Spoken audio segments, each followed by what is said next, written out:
I'm Martyn Brabbins, I'm music director of the Huddersfield Choral Society. Well, the Brahms Requiem is one of the great choral pieces, and to get the opportunity to perform it with the Huddersfield Choral Society, it's almost a dream come true. It's, for some reason, it's never come my way, this piece. I think I have suggested it to the choral before, but it's never been the right piece to do at that time. So when this opportunity arose, of course, I was very keen to come and conduct it. Conducting a piece for the first time can be a little bit, it can lead to surprises, things that you don't expect. Something you might not have expected to be difficult might be difficult, or some things that you thought were difficult might be easy.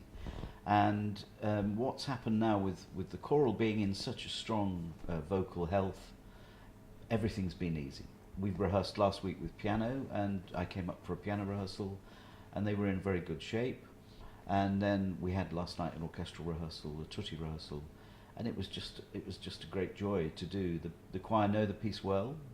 The orchestra, I don't know if they knew it so well, but by the end of the evening, everyone had got into the same spirit, and that was very gratifying. I think what many people, the general public, don't realise that orchestras, the players in orchestras are so fantastically, on such a fantastically high level, that they don't actually need a great deal of practice time together to already make a wonderful sound, because they've trained to such a high degree on their instruments, playing the most difficult studies and solo pieces, that when they come to play a piece like the Brahms Requiem, it's technically not a challenge for them. The challenge is actually to make them all think and breathe and sing in the same spirit, as I use that word again, because I think making music is about, it's almost a spiritual activity. It's such a personal thing, and especially with a piece like the Brahms Requiem, which is a commemoration or a celebration of those that have passed away, and it was just a joy to make this music together. A requiem is,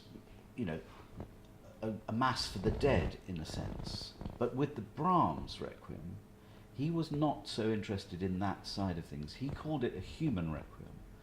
So he chose texts from the Bible that aren't quite the obvious ones that maybe you always get in the Verdi Requiem and you get in the Mozart Requiem, two other very popular pieces. I think Brahms was a humanist. He was a very spiritual man. I think everybody is to a certain extent, but he didn't want the religious elements or the judgment. The day of judgment doesn't happen in this version of the Requiem. It's much more connected to a really humane and personal approach to how we all want to see the passing of people as they go to another life. And he somehow manages to find a beautiful language to make this happen. So the piece is full of beautiful melody and wonderful harmony, and it also has some really quite dramatic moments, but perhaps not quite so strong as you get in the more histrionic requiems. But for me, that makes this piece all the more beautiful.